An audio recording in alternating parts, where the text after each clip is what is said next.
এ দুনিয়ার মুসিবত, এ দুনিয়ার বিপদ কোনো বিপদ নয়। এ দুনিয়ার মুসিবত কোনো বড় মুসিবত নয়। বড় মুসিবত হবে কিয়ামতের দিন। ওই দিন সবচাইতে বড় মুসিবত। ওই দিন মুসিবতটা এত বড় যে নিজের মা তার সন্তানকে চিনবে না। আল্লাহ তাআলা কোরআনুল কারীমের মধ্যে বলেন, ইয়াউমা ইয়াফিরুল মারউ মিন আখিহি ওয়া উম্মিহি ওয়া আবিহি ওয়া সাহিবাতিহি ওয়া বানিহি লিকুল্লি ইমরিইন মিনহুম ইয়াউমা ইযিন শা'নুন ইউগনি। আল্লাহ তাআলা বলেন, কিয়ামতের দিন ভাই ভাইয়ের থেকে পলায়ন করবে, ওয়া উম্মিহি ওয়া আবিহি, পিতামাতার থেকে পলায়ন করবে, ওয়া সাহিবাতিহি ওয়া বানিহি, স্ত্রী সন্তানদের থেকে পলায়ন করবে। প্রত্যেকটা মানুষ সেই দিন নিজের চিন্তায় বিভোর থাকবে। আজকে যেই মা সন্তানের জন্য জীবন দিতে প্রস্তুত, কিয়ামতের দিন ওই মা তার সন্তানের পরিচয় দিবে না। যেই বাবা সন্তানের জন্য রক্ত পানি বানায়া সন্তানের মুখে হাসি ফুটায়, কিয়ামতের দিন ওই বাবা তার সন্তানকে চিনবে না। ওই দিন সবাই নিজের চিন্তায় বিভোর থাকবে।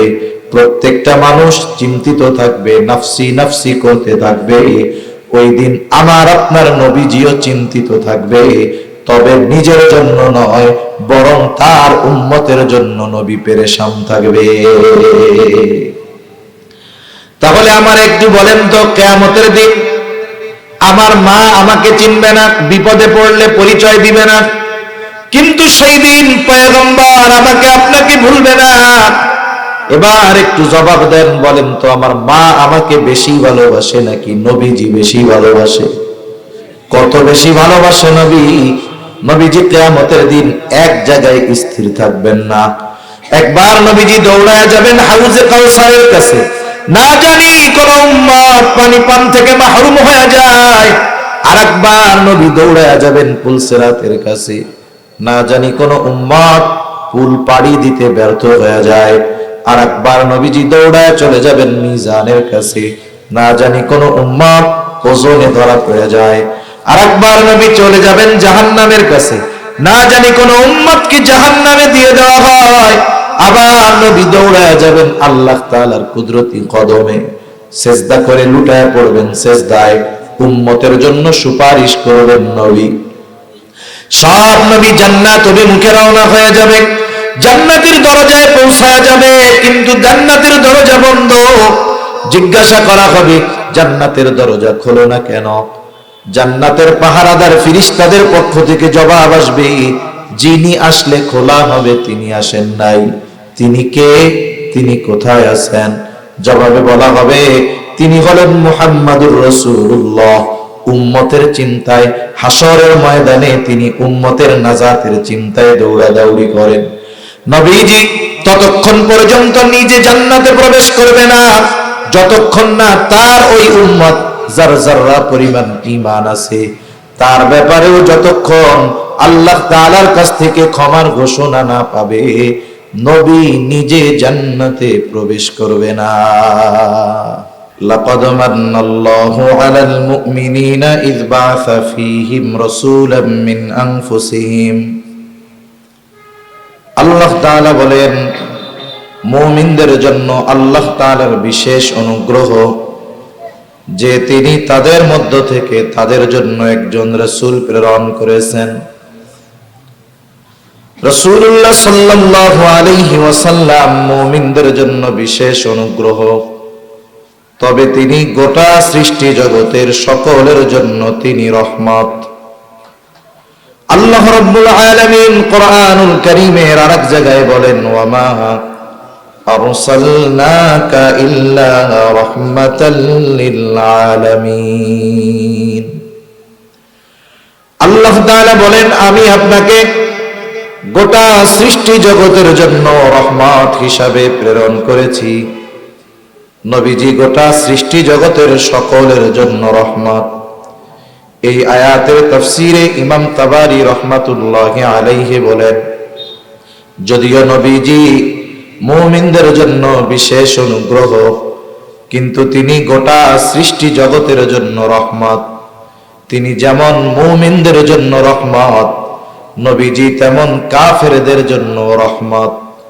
নবীজি কাফেরদের জন্য রহমত, কারণ এই দুনিয়ায় নবীজি রহমাতুল লিল আলামিন হওয়ার কারণে এই উপকার শুধু মুমিনরা ভোগ করে তা নয়, বরং কাফেররাও এর দ্বারা উপকৃত হয়। রাসূল আকরাম সাল্লাল্লাহু আলাইহি ওয়াসাল্লাম কাফেরদের বিরুদ্ধে জিহাদ করেছেন। ইমাম তাবারি রাহমাতুল্লাহি আলাইহি বলেন, এই জিহাদটাও ছিল কাফেরদের জন্য রহমত, কিন্তু যারা ওই রহমত গ্রহণ করতে পেরেছে তারাই কামিয়াব, কিন্তু যারা পারে নাই তারা ব্যর্থ। এই জন্য কিয়ামত পর্যন্ত যত মানুষ দুনিয়ায় আসবে, শুধু মানুষ নয়, গোটা সৃষ্টি জগতে যত কিছু আল্লাহ সৃষ্টি করেছেন, সব সৃষ্টির জন্য আমার আপনার নবী হলেন রহমত। সৃষ্টি জগতের এমন একটা জায়গা নাই যেই জায়গার রহমত আমার আপনার নবী নয়। আল্লাহ তাআলা যেই জায়গার রব, আমার আপনার নবীও কিন্তু সেই জায়গার রহমত। পবিত্র কোরআনুল কারীমের সূরা ফাতিহা, সূরা ফাতিহার শুরুতেই আমরা পড়ি, বলি আলহামদুলিল্লাহি রাব্বিল আলামিন।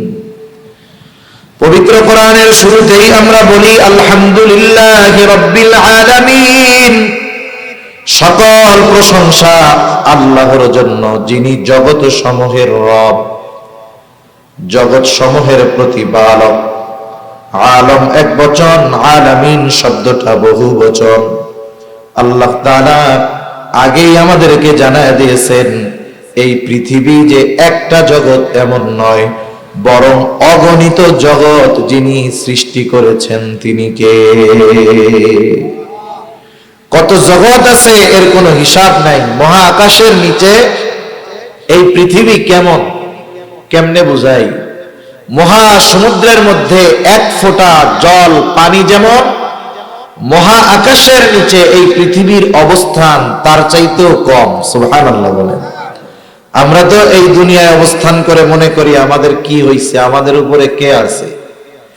এদেশের শাসক যারা, দুনিয়ার শাসক যারা বিভিন্ন দেশের, ওরা মনে করে আমি কত বড় এক দেশের শাসক। আসলে সে যদি অনুধাবন করতে পারত যে এই সৃষ্টি জগতে তার নয়, এই পৃথিবীর অবস্থান কতটুকু, তাহলে এই ক্ষমতার জন্য অন্তরের মধ্যে অহংকার তার আসতো না। ঠিক কিনা বলেন? আল্লাহ হলেন রব্বুল আলামিন, গোটা সৃষ্টি জগতের প্রতিপালক উনি, জগৎ সমূহের রব। আর আমার আপনার নবীজি হলেন জগৎ সমূহের জন্য রহমত। এই জন্য কবি কত সুন্দর কথা বলেন, রবুবিয়ত খুদা কি है जहां तक, নবুয়তি মুস্তাফা কি है वहां तक। সৃষ্টি জগতের এমন একটা জায়গা নাই যেই জায়গার রহমত আমার আপনার নবী নয়। এই জন্য নবীজির তার উম্মতের প্রতি দরদ, মায়া, মোহাব্বত, ভালোবাসা বেশি ছিল বিধায় নবীজিকে মুমিনদের জন্য আল্লাহ তাআলা অনুগ্রহ হিসাবে ঘোষণা করেছেন। তবে ওনার কারণে সৃষ্টি জগতের সকলেই উপকৃত হয়। যেমন দেখেন, অতীতের শরীয়তের মধ্যে ছিল যখন কোন উম্মত অবাধ্যতায় লিপ্ত হতো, পাপে লিপ্ত হতো, গুনাহে লিপ্ত হতো, পাপে গুনাহে লিপ্ত হওয়ার কারণে আল্লাহ তাআলা যখন তাদেরকে শাস্তি দিত, একেবারে সমূলে তাদেরকে ধ্বংস করে দিত। কিন্তু নবীজি আল্লাহ তাআলার কাছে দোয়া করেছে, আল্লাহ আমার উম্মতের পাপের কারণে, গুনার কারণে আপনি আমার উম্মতকে সমূলে ধ্বংস করে দিবেন না। এই জন্য গোটা দুনিয়ার মধ্যে নাফরমানের অভাব নেই, পাপাচারের অভাব নেই, অপরাধের অভাব নেই। আল্লাহ তাআলা শাস্তি দিয়ে সমূলে ধ্বংস করে দেন না, বরং মাঝে মধ্যে হালকা পাতলা একটু দিয়া সতর্ক করে দেন। নাইলে আমাদের যেই পরিস্থিতি বর্তমান দুনিয়ায়, যে পাপাচার, ওইটা যদি অতীতের কোন নবীর উম্মতের বেলায় হইতো, দেখা যাইতো আল্লাহ তাআলা আযাব গজব দিয়া সমূলে ধ্বংস করে দিত। এই যে গোটা দুনিয়ায় মজলুম মুসলমানদের উপরে এত অত্যাচার, অবিচার, নিপীড়ন, জুলুম, আল্লাহ তাআলা সমূলে ধ্বংস করেন না কেন? নবীজির কারণে, রাসূল আকরাম সাল্লাল্লাহু আলাইহি ওয়াসাল্লামের কারণে কাফেররা উপকৃত হয়েছে, আযাব থেকে বেঁচে গেছে। আবু জেহেল একদিন নবীজির সামনে এসে নবীজিকে শোনায় শোনায় বলতেছে, আল্লাহ, আপনি যদি সত্যই মুহাম্মাদের উপরে কোরআন নাজিল করে থাকেন, তাইলে আমাদের উপরে পাথর বর্ষণ করেন অথবা যন্ত্রণাদায়ক শাস্তি দেন। আল্লাহ তাআলার কাছে আবু জেহেল দোয়া করে। আবু জেহেল আল্লাহ তাআলার কাছে যখন এই দোয়া করতেছে, আল্লাহ সুবহানাহু ওয়া তাআলা আবু জেহেলের এই কথার জবাব ওহী নাজিল করে আল্লাহ জানায় দিয়েছে।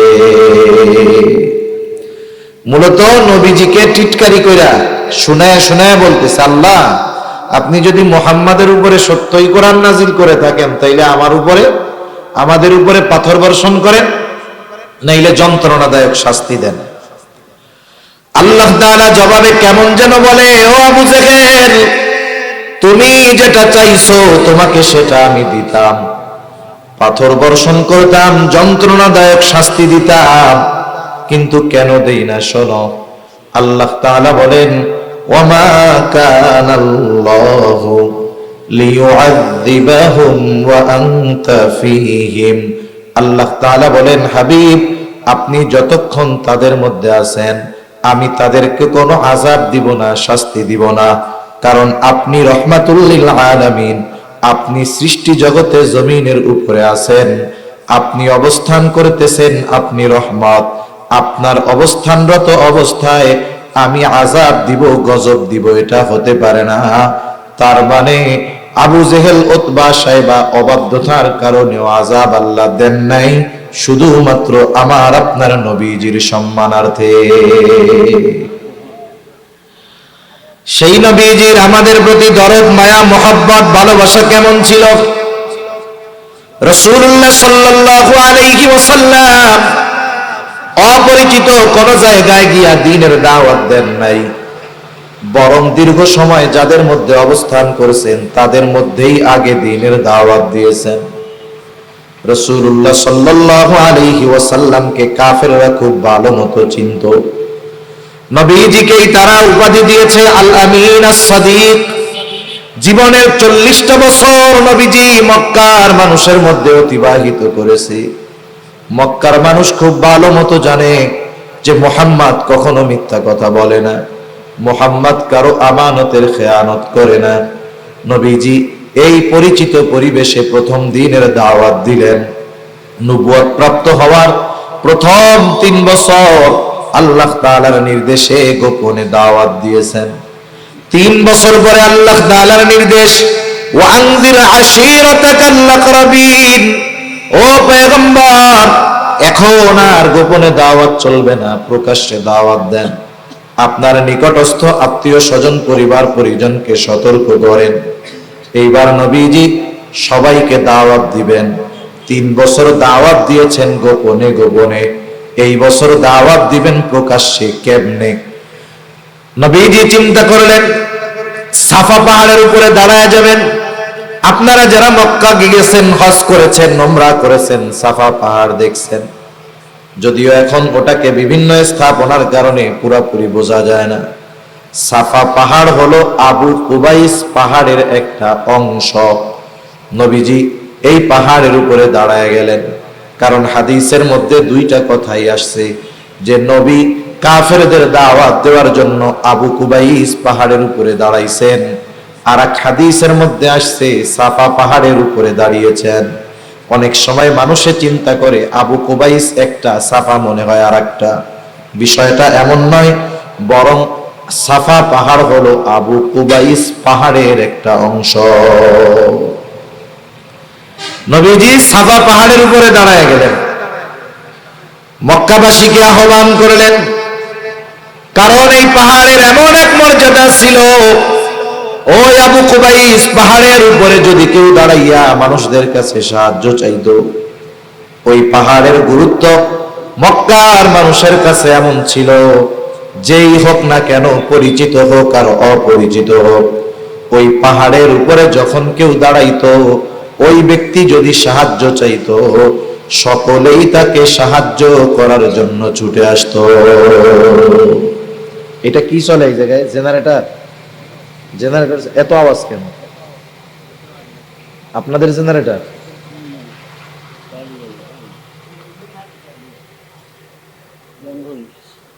আবু কুবাইস পাহাড়ের এরকম একটা মর্যাদা ছিল যে পরিচিত হোক আর অপরিচিত হোক, কেউ যদি ওই জায়গায় দাঁড়াইয়া সাহায্য চাইতো, মক্কার মানুষ দেখতো না লোকটাকে, বরং ওই পাহাড়ের সম্মানার্থে সবাই তাকে সাহায্য করতে ছুটে আসত।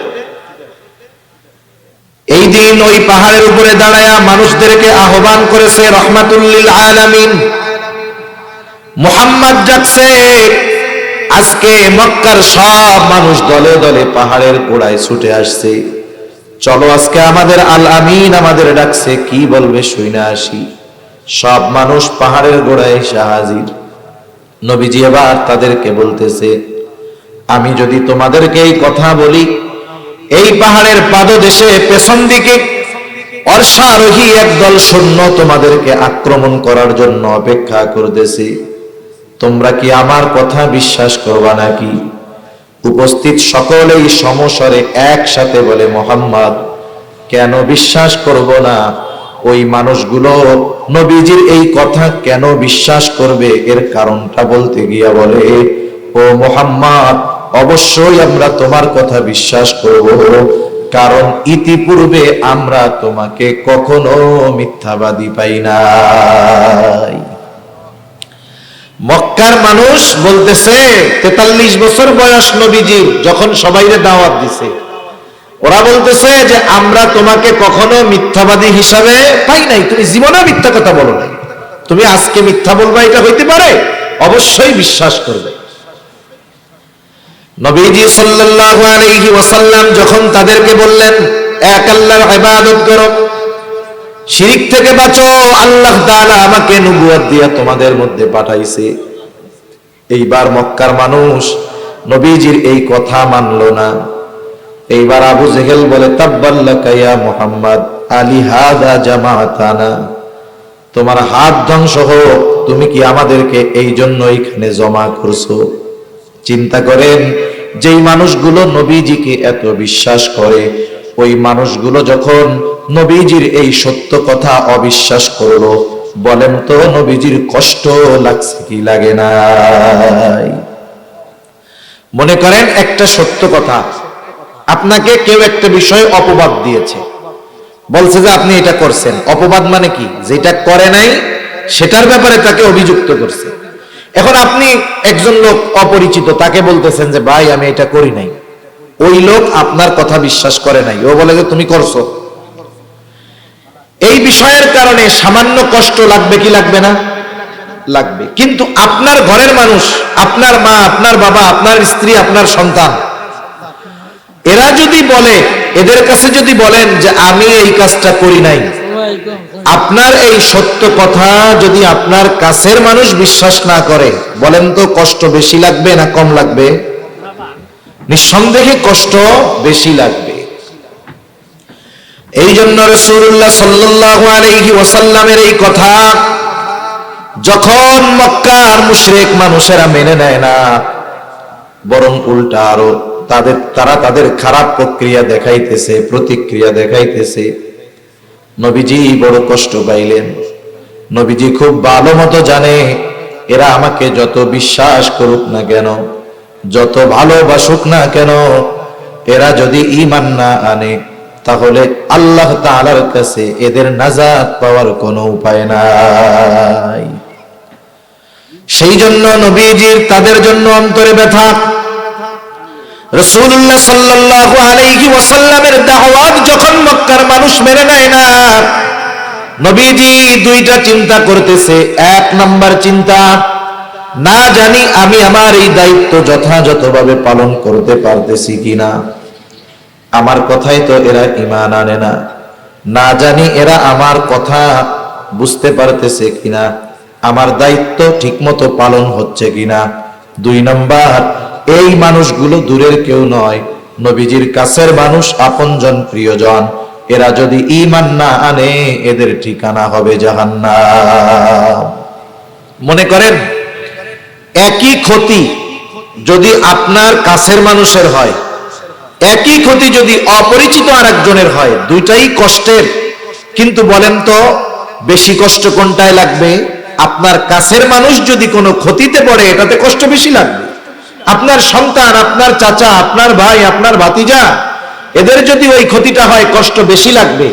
মানুষ হিসাবে অপরিচিত একজনের কষ্ট হলে কষ্ট লাগবে ঠিক, কিন্তু আপনজনের জন্য কষ্টটা বেশি লাগবে, তাই না? আরে 40 বছর আমি যাদের সাথে থাকছি, আমার সাথে এদের এত সম্পর্ক, এরাই আমাকে আল আমিন উপাধি দিয়েছে, এরাই আমাকে as-সাদিক উপাধি দিয়েছে। এই মানুষগুলো যদি এখন ঈমান না আনে, এরা তো আখিরাতে জাহান্নাম ছাড়া এদের কোনো উপায় থাকবে না।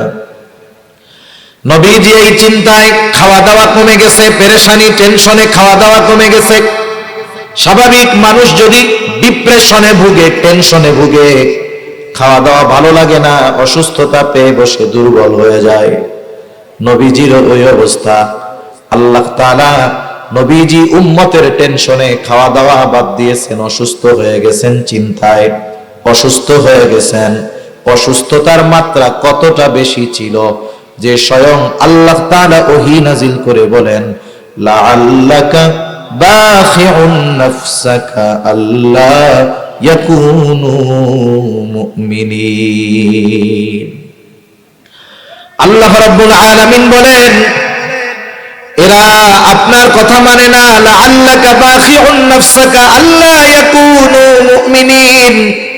ও হাবিব, এরা ঈমান না আনার কারণে আপনি নিজেকে নিজে মৃত্যু মুখে ঠেলা দিচ্ছেন। এরা ঈমান আনে না, এই টেনশনে আপনি তো নিজের ক্ষতি করে ফেলতেছেন। একটু চিন্তা করে দেখেন যে উম্মতের প্রতি কত দরদ, কত মায়া, কত মহব্বত থাকার কারণে ওই উম্মত যখন দ্বীনের পথে আসে না, ঈমান আনে না, নবীজি টেনশনে পড়ে যাইতেন, পেরেশান হইতেন। এটা শুধুমাত্র নবীজির তার উম্মতের মহব্বত আর ভালোবাসার কারণে। নবীজির উম্মতের প্রতি ভালোবাসা আর মহব্বতের কারণে। এটা বলি আমরা একটু বাড়ান। মহব্বত আর ভালোবাসার কারণে নবীর পরিস্থিতি এরকম হয়েছে। কেমন ভালোবাসতেন নবী তার উম্মতদের, কেমন ভালোবাসেন নবী আমাদের। বিষয়টা এমন নয় নবীর সামনে যেই উম্মত ছিল তাদেরকেই ভালোবাসতেন, বরং কিয়ামত পর্যন্ত যত মানুষ আসবে সব নবীজির উম্মত, কাফের হোক আর মুমিন হোক, সবাই নবীজিরই উম্মত। নবীজি কিয়ামত পর্যন্ত অনাগত সব উম্মতের মহব্বতের বহিঃপ্রকাশ নবীজি রেখে গেছেন। হাদিসের মধ্যে আসছে, নবীজি একদিন পথ চলতেছেন সাহাবায়ে কেরাম সাথে, হঠাৎ নবীজি বলেন, আমার ভাইদেরকে দেখতে মন চায়। সাহাবায়ে কেরাম জিজ্ঞাসা করে, ইয়া রাসূলুল্লাহ, আমরা কি আপনার ভাই নই? নবীজি বলেন, না, তোমরা হইলে আমার সাথী সাহাবী। সাহাবায়ে কেরাম বলে, তাহলে আপনার ভাই তারা আবার কারা? নবীজি বলেন, আমার পরে যারা আমাকে না দেখে আমার উপরে ঈমান আনবে তারা হলো আমার ভাই। রাসূলুল্লাহ সাল্লাল্লাহু আলাইহি ওয়াসাল্লাম সর্বদা উম্মতের চিন্তায় বিভোর থাকতেন। যখনই সুযোগ পাইতেন আল্লাহ তাআলার কাছে উম্মতের ব্যাপারে বলতেন। আব্দুল্লাহ ইবনে আমর ইবনুল আস রাদিয়াল্লাহু তাআলা আনহু থেকে বর্ণিত হাদিস, একদিন সাহাবায়ে কেরাম বসে আছে নবীর সাথে, হঠাৎ রাসূলুল্লাহ সাল্লাল্লাহু আলাইহি ওয়াসাল্লাম কোরআনুল কারীম থেকে একটা আয়াত তিলাওয়াত করলেন। তিনি বলেন, আন্নান নাবিয়্য সাল্লাল্লাহু আলাইহি ওয়াসাল্লাম তাআলা মা কওলাল্লাহি আযযা ওয়া জাল্লা ফি ইব্রাহিম আলাইহিস সালাম। রাসূলুল্লাহ সাল্লাল্লাহু আলাইহি ওয়াসাল্লাম তিলাওয়াত করলেন, আল্লাহ তাআলা ইব্রাহিম আলাইহিস সালামের ব্যাপারে নাজিল করেছেন। কি নাজিল করেছেন? আল্লাহ পয়গম্বর ইব্রাহিম আলাইহিস সালাম তার গুনাহগার উম্মতের ব্যাপারে আল্লাহর কাছে দোয়া করতেছে। কি দোয়া করছে? আল্লাহ তাআলা কোরআনুল কারীমের 13তম পারায় সূরা ইব্রাহিমের মধ্যে সেই দোয়া জানায় দিয়েছে। ইব্রাহিম আলাইহিস সালাম দোয়া করতেছে, রব্বি ইন্নাহুন্না আযলালনা কাসীরাম মিনান নাস ফামান তাবিআনি ফাইন্নাহু মিন্নি ওয়া মান আসানি ফাইন্নাকা গফুরুর রহিম। ইব্রাহিম আলাইহিস সালাম আল্লাহ তাআলার কাছে বলতেছে, ও আমার রব, এই মূর্তিগুলা, এই প্রতিমাগুলো অধিকাংশ মানুষকে পথভ্রষ্ট করে ফেলেছে, পথচ্যুত করে ফেলেছে। ফামান তাবিআনি ফাইন্নাহু মিন্নি, যারা মূর্তি পূজা বাদ দিয়া আমার কথা মেনে আমার অনুসরণ করেছে তারা তো আমার দলভুক্ত। তবে যারা আমার আনুগত্য করে নাই, মূর্তি পূজা বাদ দেয় নাই, আমার আনুগত্য করে নাই, কেমন যেন পয়গম্বর ইব্রাহিম আলাইহিস সালাম বলেন, আল্লাহ, এরাও তো আমার উম্মত। উনি ওই গুনাহগার উম্মতের ব্যাপারে কেমন যেন বলেন, আল্লাহ, আপনি আমার গুনাহগার উম্মত গুলারেও মাফ করে দেন। কেন? ফাইন্নাকা গফুরুর রহিম ওয়া মান আসানি ফাইন্নাকা গফুরুর রহিম। আর যারা আমার নাফরমানি করেছে, আপনি তো গফুর, আপনি তো রহিম। আয় আল্লাহ, আপনি চাইলে আমার ওই গুনাহগার উম্মত গুলারেও মাফ করে দিতে পারে। وقال عيسى عليه السلام إن تعذبهم فإنهم عبادك। ঈসা আলাইহিস সালাম তার গুনাহগার উম্মতের জন্য দোয়া করছে, বলতেছে, ইন তুআযিবুহুম ফাইন্নাহুম ইবাদুক, আপনি যদি তাদেরকে শাস্তি দেন তারা তো আপনারই বান্দা।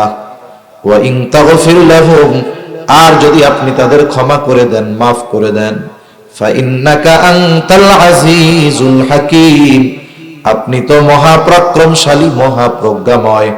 আপনি যদি চান আমার ওই গুনাহগার উম্মত, আপনার ওই গুনাহগার বান্দাকে আপনি ক্ষমা করে দিতে পারেন। দুই নবী তার গুনাহগার উম্মতের জন্য আল্লাহ তাআলার কাছে দোয়া করলেন। নবীজির অন্তরেও তার গুনাহগার উম্মতের চিন্তা উদিত হলো। এইবার নবী তার গুনাহগার উম্মতের জন্য দোয়া করতেছে। ফারাফা ইয়াদাইহি ওয়া ক্বালা আল্লাহুম্মা উম্মতি উম্মতি ওয়া বাকা। নবীজি দুই হাত উঁচু করে আল্লাহ তাআলার কাছে বলতেছে, আল্লাহুম্মা উম্মতি উম্মতি, আয় আল্লাহ, আমার উম্মত, আমার উম্মত। এই কথা বলতেছে আর চোখ দিয়ে অঝর ধারায় পানি পড়তেছে। রাসূলুল্লাহ সাল্লাল্লাহু আলাইহি ওয়াসাল্লাম শুধু বলেন আল্লাহুম্মা উম্মতি উম্মতি, আর কিছু বলেন না। কিন্তু নবীজি মূলত কি বলতে চায় বলেন তো? দুনিয়ার কেউ জানুক আর না জানুক, দুনিয়ার কেউ বুঝুক আর না বুঝুক, মূলত নবীজি কি বলতে চায়, যিনি বোঝেন, যিনি জানেন, তিনি কে? আল্লাহ তাআলা জানে নবী কি বলতে চায়। এরপরে আল্লাহ তাআলা জিবরাইল আলাইহিস সালামকে পাঠিয়ে দিলেন, যাও জিবরাইল, মুহাম্মাদের কান্নার কারণ জিজ্ঞাসা করো। জিবরাইল আলাইহিস সালাম রাসূলুল্লাহ সাল্লাল্লাহু আলাইহি ওয়াসাল্লামের কাছে আয়েশা বলে, আপনি কেন কান্না করেন? আপনার কান্নার কারণ আল্লাহ জানতে চায়। যদিও তিনি সব জানেন, এরপরেও তিনি জানতে চান। নবীজি জিবরাইল আলাইহিস সালাতু ওয়াস সালামের কাছে কান্নার কারণটা খুলে বললেন। গুনাহগার উম্মতের জন্য যা বলার সব কিছু বললেন। জিবরাইল আলাইহিস সালাম আল্লাহ তাআলার কাছে গিয়ে আমার আপনার নবীজির কান্নার কারণ জানায়া বললেন। ওনার কান্নার কারণ হইল ওনার গুনাহগার উম্মতের জন্য ক্ষমা, মাগফিরাত। আল্লাহ তাআলা জিবরাইল আলাইহিস সালামকে বললেন, যাও মুহাম্মদকে গিয়ে জানায়া দাও, আমি অচিরেই তাকে তার উম্মতের ব্যাপারে সন্তুষ্ট করব, আমি তাকে তার উম্মতের ব্যাপারে অসন্তুষ্ট করব না।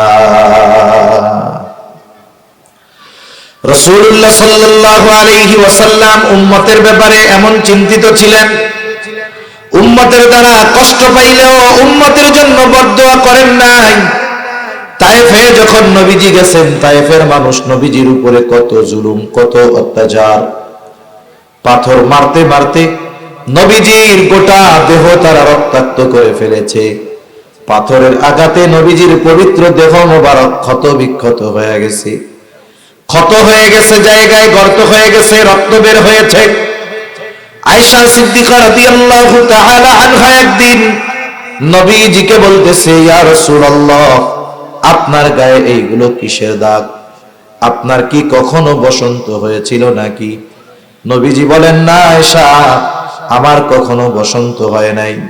তাইলে এই দাগগুলো কিসের? নবীজি বললেন, আয়েশা, আমি যখন তায়েফে দ্বীনের দাওয়াত নিয়ে গিয়েছিলাম, তায়েফের মানুষ বুঝে নাই, তারা আমাকে যেই পাথর নিক্ষেপ করেছিল এইগুলো হলো তাদের নিক্ষিপ্ত পাথরের আঘাতের দাগ। এত পরিমাণ রক্ত নবীজির গা বেয়ে বেয়ে পড়ছে, গায়ের পোশাক পুরো ভিজে গেছে, রক্তে রঞ্জিত হয়ে গেছে, গা বেয়ে বেয়ে রক্ত পড়ে জুতার মধ্যে গেছে, রক্ত শুকায়া জুতা পায়ের সাথে লেগে গেছে। সারাদিন নবী দ্বীনের দাওয়াত দিয়েছেন, শুধু এক কথা বলো, লা ইলাহা ইল্লাল্লাহ তুফলিহু, তোমরা সফল হয়ে যাইবা। কিন্তু মানুষেরা বুঝে নাই, পাথর দিয়ে আঘাত করেছে, নবীজি রক্তাক্ত। পরন্ত বিকালে নবীজি এক আঙ্গুর বাগানের পাশে গিয়ে বিশ্রাম নেন। ইতিমধ্যে জিবরাইল আলাইহিস সালাম হাজির, এসে সালাম দিয়ে বলে, ইয়া রাসূলুল্লাহ, এই সম্প্রদায় আপনার সাথে কেমন আচরণ করছে আল্লাহ তাআলা সব দেখেছেন। আজকে আমি একা আসি নাই, আমার সাথে নতুন একজন ফেরেশতাকে পাঠানো হয়েছে, যে ইতিপূর্বে কখনো আপনার নিকটে আসে নাই। নবীজি বলেন, এইবার ওই ফেরেশতা আসলো। আয়েশা সালাম দিয়া বলে, ইয়া রাসূলুল্লাহ, এই কওম আপনার সাথে কেমন আচরণ করেছে আপনার মালিক সব দেখেছেন, তিনি জানেন। আমি পাহাড়ের দায়িত্বে নিয়োজিত ফেরেশতা, আল্লাহ তাআলা আমাকে আপনার নির্দেশ পালনের জন্য পাঠিয়েছেন। ইয়া রাসূলুল্লাহ, আপনি যদি আমাকে নির্দেশ দেন, দুই পাহাড় দিয়ে তায়েফবাসীকে পিষে দেওয়া হবে। একেবারে অবস্থা এমন হবে, এই জায়গায় যে একটা জনবসতি ছিল এর কোনো অস্তিত্ব থাকবে না। চিন্তা করেন নবীজি কেমন ছিলেন, কারণ নবী তো প্রতিশোধ পরায়ণ ছিলেন না, নবী ছিলেন ক্ষমার আধার। এই জন্য নবীজিকে যদি কোনো কাফের কষ্ট দিত, নবীজি মাফ চাইলে মাফ করে দিতেন। নবীজির কাছে যখন আয়েশা বলতেছে, বলেন, আপনি বললেই দুই পাহাড় দিয়ে পিষে এদেরকে নিশ্চিহ্ন করে দিব। এই কথার জবাবে নবীজি বললেন, বাল আরজু আন ইয়াখরুজাল্লাহু মিন আসলাবিহিম মান ইয়াবুদুল্লাহ ওয়াহদাহু ওয়া লা ইউশরিকু বিহি শাইআ। নবীজি বললেন, শোনো, আমি তো আল্লাহ তাআলার কাছে এই মানুষগুলোর ব্যাপারে এই আশা পোষণ করি যে আল্লাহ তাআলা এই মানুষগুলোর মধ্য থেকে এমন এক প্রজন্ম বের করবে, এমন এক জাতি বের হবে যারা এক আল্লাহর ইবাদত করবে, তার সাথে কারো শরীক করবে না। আর আমরা যদি প্রতিশোধ নেওয়ার সুযোগ পাই তাহলে কি করি? 10 বছর আগে একজন আমাকে কথা দিয়ে কষ্ট দিছে, এখন আমার একটু পাওয়ার হয়েছে, আমি ওই 10 বছর আগের কথার প্রতিশোধ নেওয়ার চেষ্টা করি, ঠিক কিনা বলেন? সেজন্য আমরা ক্ষমার গুণে গুণান্বিত হব। যে বিষয়গুলো ক্ষমা করলে শরীয়তের কোনো সমস্যা নাই, এই ধরনের বিষয়গুলো যদি ক্ষমা করতে পারি, এর দ্বারা আল্লাহ তাআলা আমাকে আপনাকে আরো ভালো কিছু দিবে ইনশাআল্লাহ। নবীজির উম্মতের প্রতি দরদের কারণে, উম্মতের দ্বারা আঘাতপ্রাপ্ত হওয়ার কারণে নবীজি কষ্ট দেন নাই, বদদুয়া দেন নাই, বরং তাদের জন্য আরো আশা করেছেন এরাও ভালো হবে, অথবা এদের পরবর্তী প্রজন্ম ভালো হয়ে যাবে। এটা মহব্বত, ভালোবাসার কারণে। যখন উম্মত নবীজির কথা শুনতো না, নবীজি চিন্তিত হইতেন উম্মতের জন্য। এই জন্য নবী উপমা দিতেন, তোমাদের মধ্যে আর আমার মধ্যে উপমা হলো ওই ব্যক্তির ন্যায় যে আগুন জ্বালাইলো। এখন তো শহর সব জায়গায় কারেন্ট আছে, আলো আছে, এরপরেও মাঝে মধ্যে দেখবেন সময় আসে, বিশেষ করে ফসলের সময়, লাইট জ্বালাইলে চতুর্দিক দিয়ে পোকা আসে কি আসে না? এত আলো চতুর্দিকে, তারপরেও আসে। আগে যখন কারেন্ট ছিল না, অন্ধকারে যদি আগুন জ্বালানো হইতো, চতুর্দিকের সব পোকা এসে হাজির। শুধু আসতো তা নয়, লাফ দিয়া ওই আগুনের মধ্যে পইড়া নিজে পুড়তো আর মরতো। যিনি আগুন জ্বালাইছেন, নবীজি বলেন, সে হাত দিয়া আগুন পোকামাকড় গুলাকে সরায় দেয়, কীট পতঙ্গ গুলাকে সরায় দেয়, তারা তো সরেই না, বরং লাফ দিয়া আগুনে পড়ে আর মরে। নবীজি বলেন, আমি তোমাদের কোমর ধরে ধরে জাহান্নামের দিক থেকে টেনে আনি, আর তোমরা আমার হাত থেকে ছুটে ওই দিকে তোমরা পালাও, জাহান্নামের দিকে চলে যাও। কতটা দরদ উম্মতের জন্য থাকলে নবীজি এইরকম উপমা দিতে পারেন। এই নবীর ভালোবাসা আমাদের জন্য সর্বোচ্চ। নবী আমাকে আপনাকে এত বেশি ভালোবাসে যে আমার আপনার মা বাবাও আমাকে আপনাকে এত ভালোবাসে না। মনে করতে পারেন যে মা বাপ বেশি ভালোবাসে, তা না। একটা মানুষ আমারে আপনারে যে বেশি ভালোবাসে, এটা বুঝবেন কেমনে? বুঝবো কেমনে? এটা বুঝার মাধ্যম হলো, আমার বিপদে যখন সে আমার পাশে থাকবে, বুঝবো সে আমাকে ভালোবাসে, ঠিক না? একজন শুধু মুখ দিয়ে বলে, ভাই আপনারে অনেক ভালোবাসি, অনেক ভালোবাসি, কিন্তু যখন বিপদ আসে সে সবার আগে পালায়। এই লোক যদি আপনাকে আমাকে আইসা বলে যে আমি খুব ভালোবাসি আপনারে, আপনি কি মানবেন? এটা বলবেন না যে তুমি মিয়া মিথ্যা কথা কও, চিটিংবাজি করো, চাপাবাজি করতেছ। তুমি যদি ভালোবাসতা, ওই বিপদে সবাই চলে গেলেও তুমি আমার পাশে থাকতা। কিন্তু বিপদে পড়ছি, আমার অপরিচিত মানুষ আমারে সাহায্য করছে, তুমি আমার ভালোবাসার মানুষ, ডাইনে বামে তাকায় দেখি তোমরা কেউ নাই। ওই লোকগুলা এসে যদি আপনারে পরে বলে যে আপনারে খুব ভালোবাসি, মানবেন? জোরে বলেন না, মানবেন? মানবেন না। তাহলে প্রকৃত ভালোবাসে যে বড় মুসিবতে পাশে থাকে সে। এ দুনিয়ার মুসিবত, এ দুনিয়ার বিপদ কোনো বিপদ নয়, এ দুনিয়ার মুসিবত কোনো বড় মুসিবত নয়। বড় মুসিবত হবে কিয়ামতের দিন। ওই দিন সবচাইতে বড় মুসিবত। ওই দিন মুসিবতটা এত বড় যে নিজের মা তার সন্তানকে চিনবে না। আল্লাহ তাআলা কোরআনুল কারীমের মধ্যে বলেন, ইয়াউমা ইয়াফিরুল মারউ মিন আখিহি ওয়া উম্মিহি ওয়া আবিহি ওয়া সাহিবাতিহি ওয়া বানিহি লিকুল্লি ইমরিইন মিনহুম ইয়াউমা ইযিন শা'নুন ইউগনি। আল্লাহ তাআলা বলেন, কিয়ামতের দিন ভাই ভাইয়ের থেকে পলায়ন করবে, ওয়া উম্মিহি ওয়া আবিহি, পিতামাতার থেকে পলায়ন করবে, ওয়া সাহিবাতিহি ওয়া বানিহি, স্ত্রী সন্তানদের থেকে পলায়ন করবে। প্রত্যেকটা মানুষ সেই দিন নিজের চিন্তায় বিভোর থাকবে। আজকে যেই মা সন্তানের জন্য জীবন দিতে প্রস্তুত, কিয়ামতের দিন ওই মা তার সন্তানের পরিচয় দিবে না।